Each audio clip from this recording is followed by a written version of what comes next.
kënaqësinë e veçantë ja fjalën mikut ton, doktor Henzes, zotit Henze, i cili do të flasi për një element të ndjeshëm në shëndetësinë shqiptare, për një këndvështrim nga ana e tij për këto PPP-t që janë kaq shumë të shpërndarë dhe kanë marrë një bazë abuzive, keq trajtimi të fondeve, krejtësisht jashtë rentabiliteti, duke pasur në vete vjedhje të mëdha dhe elemente të gjatë gjërë korruptiv, pikërisht për të na shpjeguar dhe për të folur për këtë çështje, dhe pastaj vazhdojmë diskutimet tona. Fjala është juaj, zoti Henze.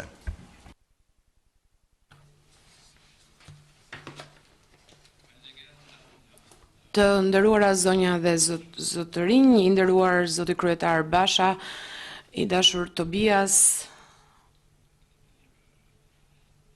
i dashur Sali, më lejoni që fillimisht t'ju përcjell përshëndetjet e Këshillit Ekonomik të CDU-së, i cili është një prej strukturave më të rëndësishme në Gjermani këshilluese të CDU-së, i themeluar që në vitin 1961, ndër të tjera, detyrë e këtij këshilli është që të mbështes, të shoqërojë dhe të shoqërojë me input nga sektori ekonomik Partinë Kristian-Demokrate Gjermane. Në këtë funksion, ose sot unë kam ardhur në një funksion të dyfish në Shqipëri. Ne si këshill mbështesim, shoqërojmë edhe angazhimin që Fondacioni Konrad Adenauer ka këtu në Shqipëri dhe shohim ndjekim nga afër edhe zhvillimet në partinë tonë si motër, Partinë Demokratike këtu në Shqipëri. Zoti Basha e di se kur opozita demokratike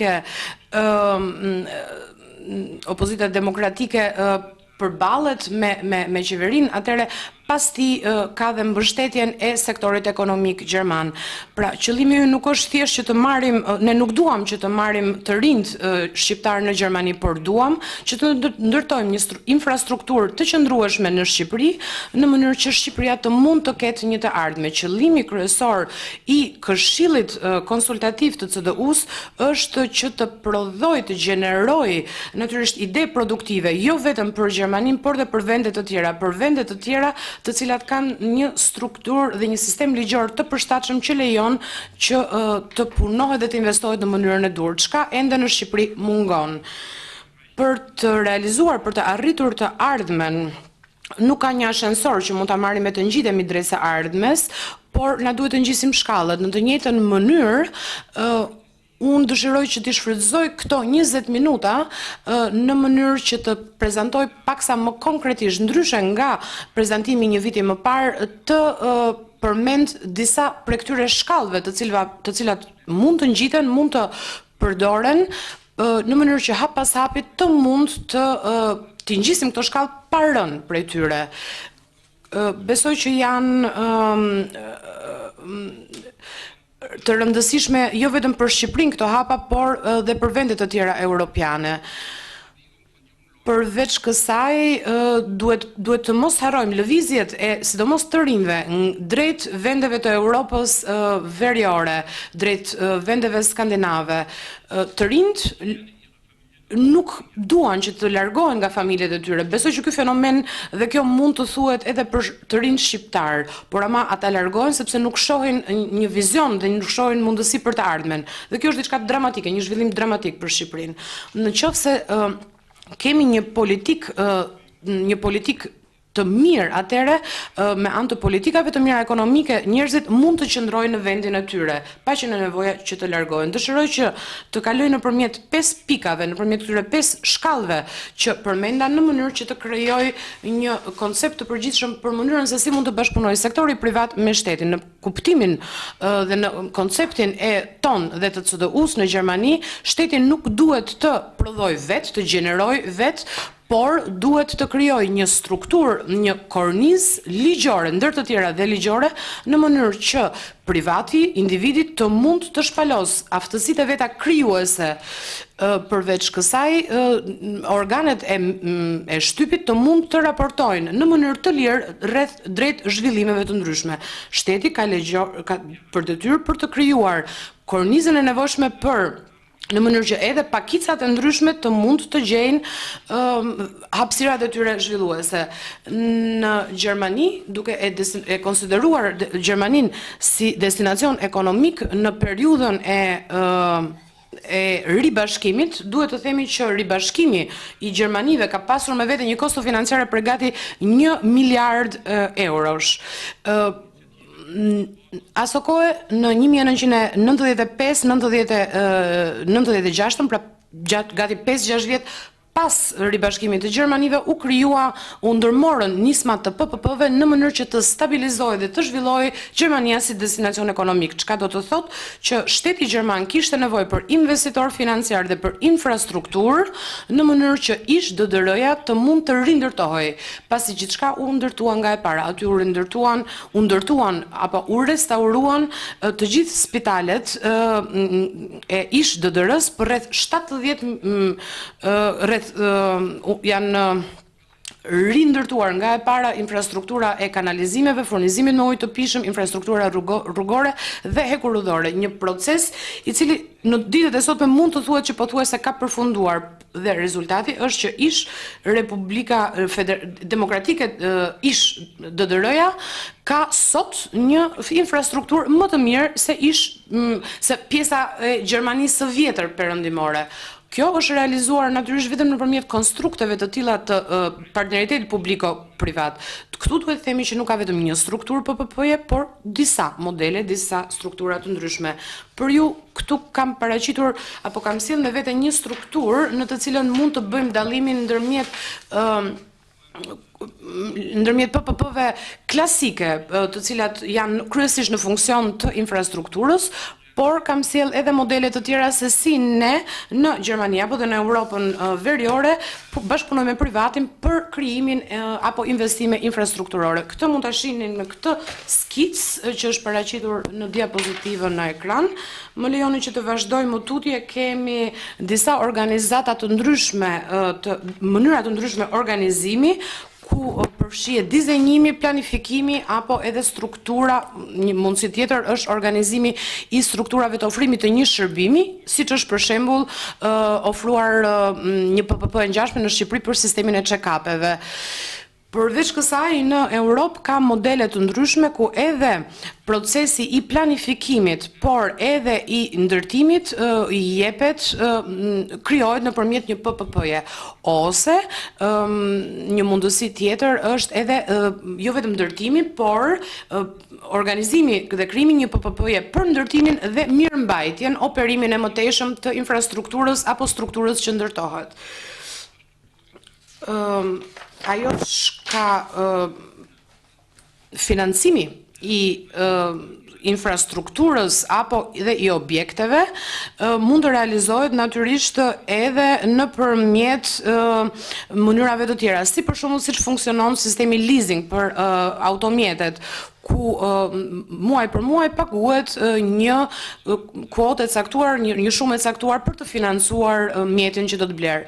Modele të tilla janë shfrytëzuar sidomos në Gjermani në vitet 90, ku kishte mungesë të kapitalit, shteti kishte mungesë të kapitalit, ndaj Gjermania vendosi që të përzgjedh apo të përdor pikërisht sisteme të tilla bashkëfinancimi. Por duhet të themi që ndryshe nga Shqipëria, produktiviteti ekonomik në ato kohë ka qenë shumë i lartë. Dhe natyrisht sa më i lartë të jetë produktiviteti i një ekonomie, aq më shumë kam mundësi që të tërheq kapital. Ndërsa kur ekonomia është e dobët, kam natyrisht më pak mundësi për të marrë kredi. Dhe kjo është, le të themi, nyja gordiane në të cilët ndodhet aktualisht Shqipëria. Zoti Basha, besoj që ju keni gjetur mundësi apo do të gjeni mundësi për të zgjidhur pikërisht këtë nyje gordiane në të cilën ndodhet ekonomia shqiptare apo shtetit shqiptar. Në Europë ka standarde të ndryshme. Natyrisht që në vendet të ndryshme anëtare ka disa dallime rreth mënyrës se si organizohet një PPP, por në një shtet të së drejtës ligjore, atëherë procesi fillon me një hap të qartë, që është konceptimi dhe përkufizimin, përcaktimin se si do të financohet sistemi deri në momentin e tenderimit, i cili procesi i tenderimit organizohet sipas standardeve të njësuara të Bashkimit Evropian, çka në Shqipëri nuk ka qenë rasti që është aplikuar në PPP-t e përdorura deri tani. Nisur nga përvoja jon, tema e kontrollit është shumë e rëndësishme, pasi unë nuk blej thjesht infrastrukturë, nuk blej një spital apo një rrugë të re, nuk blej një port të ndërtuar rishtazi, por si shtet unë duhet të drejtoj të gjithë procesin që nga momenti i tenderimit deri në momentin e marrjes në dorëzim dhe të operimit.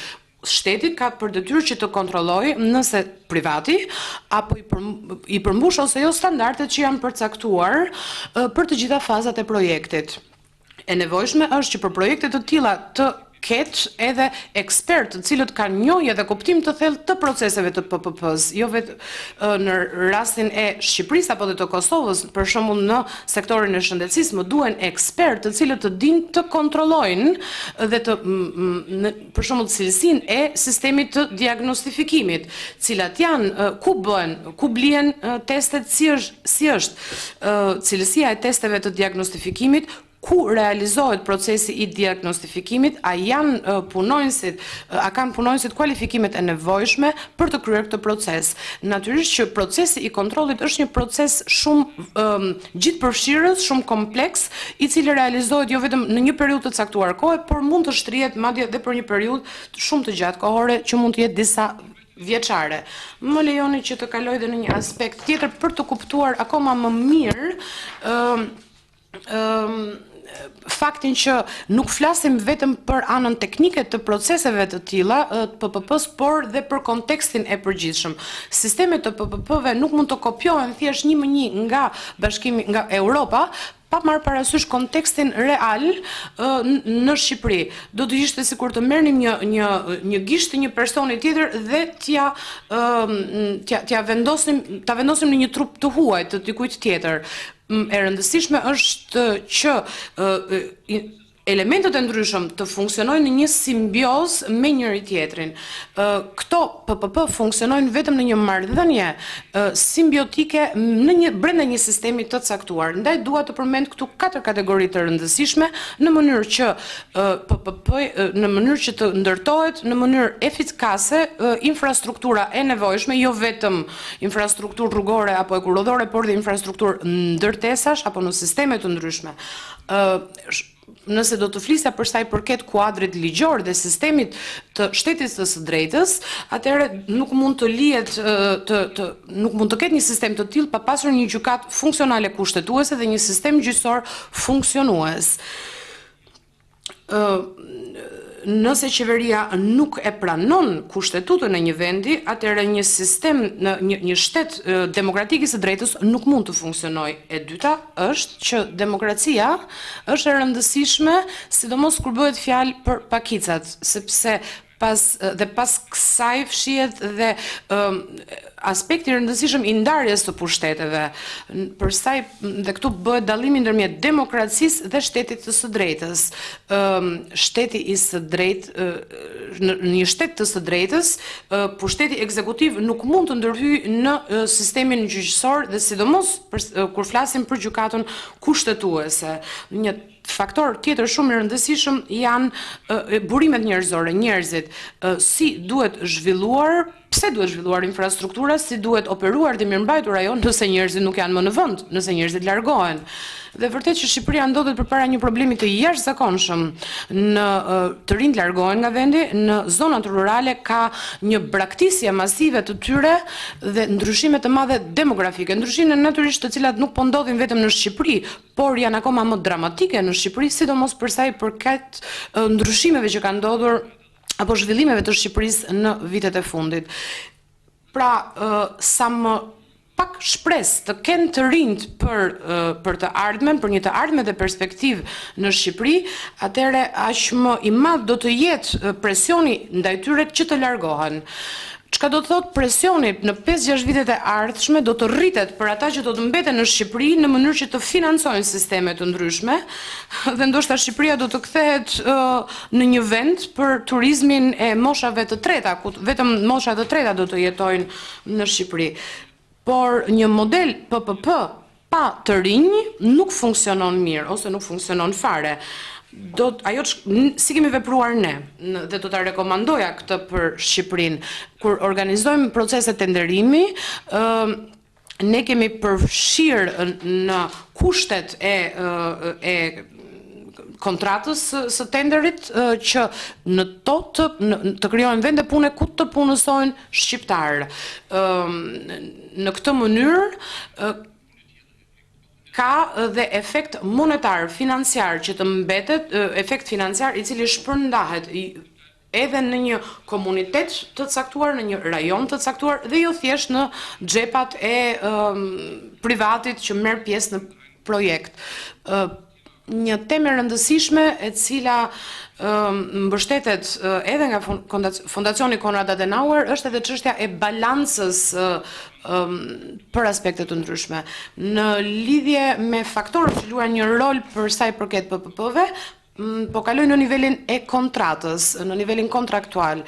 Këtu ka 3 efekte të cilat kanë një rol vendimtar dhe vetëm dhe sikur të shpreh dhe Komisioni Europian, vetëm në qoftë se përmbushen këto 3 kushte, atëherë është e këshillueshme që të organizojnë projekte PPP.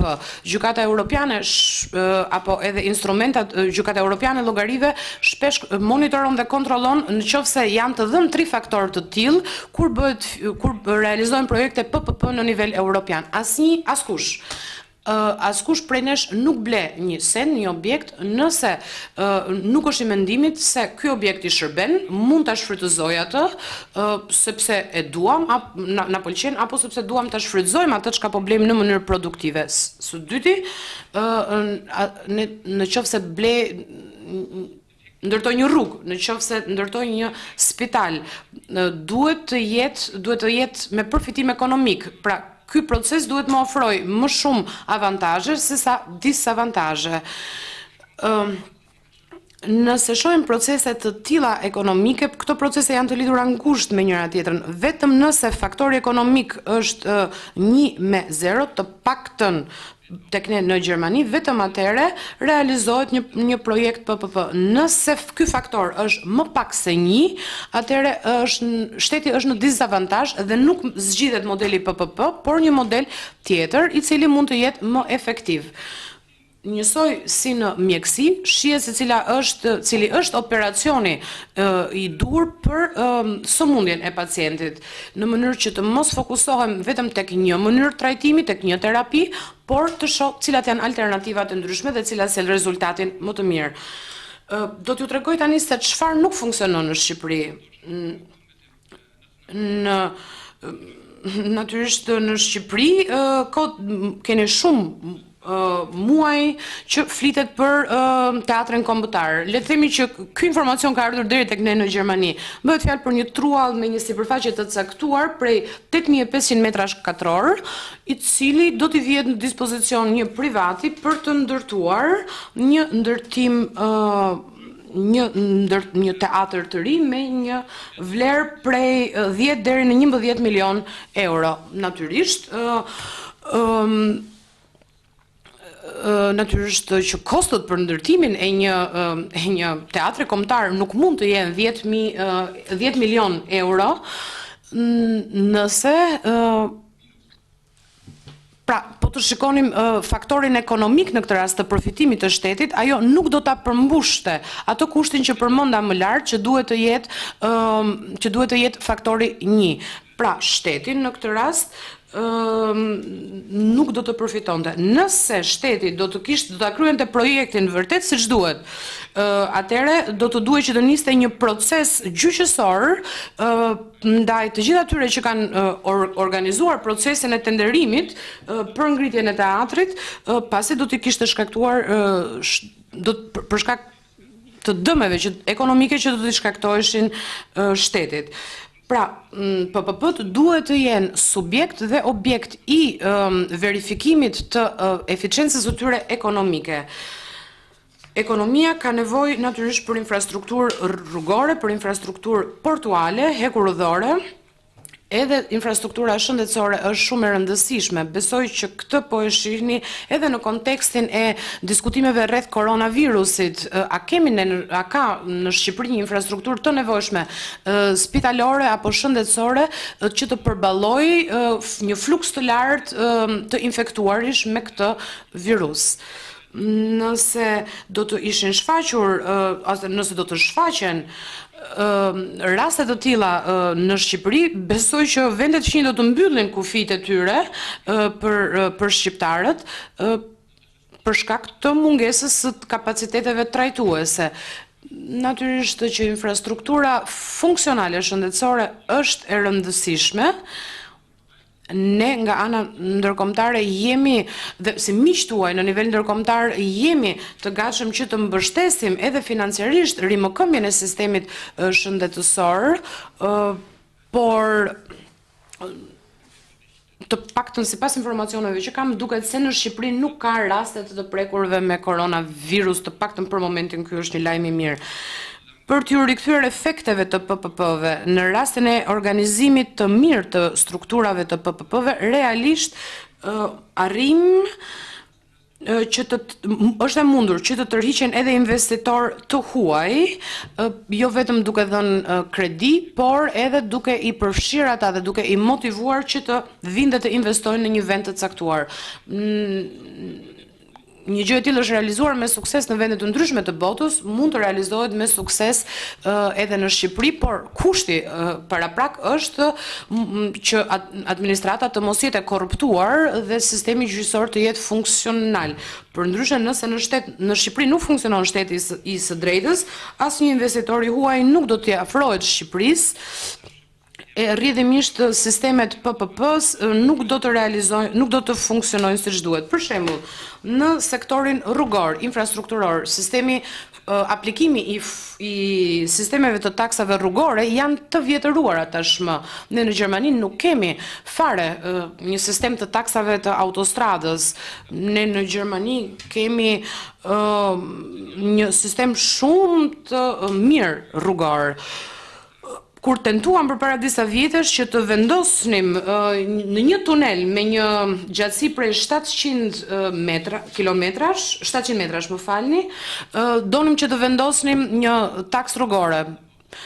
Qytetarët ishin krejtësisht kundër kësaj dhe e evitonin këtë tunel.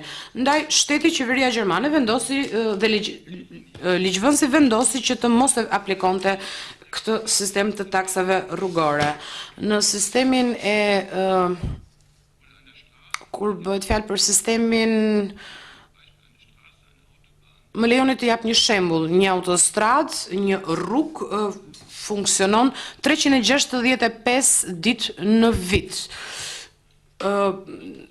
Si mund ta garantoj shteti që një rrugë të jetë disponueshme për 365 ditë në vit nëpërmjet një PPP-je, që prej 20 vjetësh ka modele të ndryshme PPP-je, modele hibride të PPP-s, ndërsa modelet që aplikohen në Shqipëri janë shumë të vjetra, janë madje nga epoka kur unë kam qenë ende student. Më lejoni që shkurtimisht të flas për strukturën dhe kuadrin rregullator. Nevojiten struktura demokratike, kolegë të ndryshëm, ekspert të ndryshëm të ekonomisë apo dhe ekspert jurist shprehen që pa organe ligjore dhe një sistem drejtësie funksional nuk mund të funksionojë edhe ekonomia. Pa një parlament funksional nuk mund të funksionojë asgjë tjetër, ku opozita është një opozitë reale. Parlamenti dhe opozita parlamentare duhet të ketë opozita reale, parlamentare duhet të ketë mundësi që të shkojë dhe të ankemohet në gjykatën kushtetuese, një mundësi që Bundestagu gjerman e shfrytëzon shpesh duke ju drejtuar gjykatës kushtetuese gjermane në Karlsruhe. Zonja Merkel, të dashur ministra e dashur qeveri, këtu keni bërë një gabim. Kjo është demokracia, ndërsa në Shqipëri nuk funksionon asgjë. Ju nuk keni një sistem drejtësor, e rrjedhimisht nuk keni as një sistem demokratik. Ky sfond natyrisht e bën të errët perspektivën apo mundësinë që investitorët të huaj të investojnë në Shqipëri. Kompanitë të cilat janë të kotuara në bursë nuk mund të investojnë në Shqipëri në kushtet aktuale apo nëse mungojnë këto lloj kushtesh që sapo përmenda. Çka do të thotë që shfaqen në treg, në një treg të caktuar, ndoshta edhe në atë shqiptar, kompanitë, le të themi turke, tek të cilat nuk jeni shumë të sigurt rreth standardeve që ato aplikojnë dhe përmbushin standardet e nevojshme. Kur flitet për korrupsionin, duhet të kemi parasysh se sa i përhapur është korrupsioni. Në Gjermani është pak i përhapur, ndërsa në Shqipëri korrupsioni është shumë i përhapur. Përveç kësaj duhet thënë që në Shqipëri ose Shqipëria vuan shumë dhe nga ai që quhet korrupsioni i varfërisë. Korrupsioni në nivel qeveritar dhe qeverisës është një problem shumë i madh. Ju e dini që në vitet e fundit kanë dhënë dorëheqjen disa ministra, shumë kryetar bashkie, krimi, trafiku i lëndëve narkotike është gjithashtu një problem shumë i madh për Shqipërinë. Pra, është e vështirë që në këto kushte të gjenden investitorë të cilët nuk kanë asnjë problem që të investojnë në një vend ku ka trafik të lëndëve narkotike apo ku mbizotëron krimi. Besoj Tritan që kjo është tema kryesore e Shqipërisë. Unë e mora përkthimin në fakt të skenës zotit Rama dje në publik dhe shpërthimit të tij dhe peizazhi ishte vërtet shumë i errët dhe pyesja veten, a të jetë vallë ky shqiptari i fundit që do të mbetet në Shqipëri dhe të gjithë shqiptarët do të kenë marrë aratin? Le të kthehem dhe tek një pikë tjetër. Ne kemi shqyrtuar disa kontrata PPP, i kemi parë disa raste konkrete. Për shembull, tema e sterilizimit të instrumenteve mjekësore, të check-upeve dhe të projekteve të laboratoreve. Nga në të djathtë të diapozitivit do të shihni që eficienca, efikasiteti ekonomik nuk respektohet. Tek ne nuk mund të bësh projekte PPP nëse pas tyre lind një marrëdhënie monopoliste. Pasi monopoli është vdekja e sistemeve ekonomike. Cilësia mund të lind vetëm nëpërmjet konkurrueshmërisë. Konkurrueshmëria është ajo çka nxit ambicien. Nëse, dhe këtë ju mjekët e dini më mirë se të gjithë, pasi nëse një mjek është i keq, atëherë pacientët nuk do të shkojnë tek ai, por do të shkojnë tek një mjek tjetër që e dinë që është më i mirë. Monopolet janë të nuk mund të stimulojnë ekonominë e tregut dhe qeveria juaj me siguri që e di këtë gjë. Në disa raste madje të PPP-ve më duket se janë të përmbushura dhe kushtet e procedimit penal të atyre që janë pjesë e tyre. Në përfundim, nëse do të shikojmë edhe njëherë të gjitha temat, temën e ekonomisë të tregut dhe faktorë të tjerë të sistemit, nuk duhet harrojmë që na nevojiten dhe burimet njerëzore për të ecur përpara. Ju falenderoj për vëmendjen. Faleminderit doktor Henze, faleminderit për paraqitjen tuaj, për shqetësimet dhe problemet që ngritët. Tash do të vazhdojmë diskutimin ton.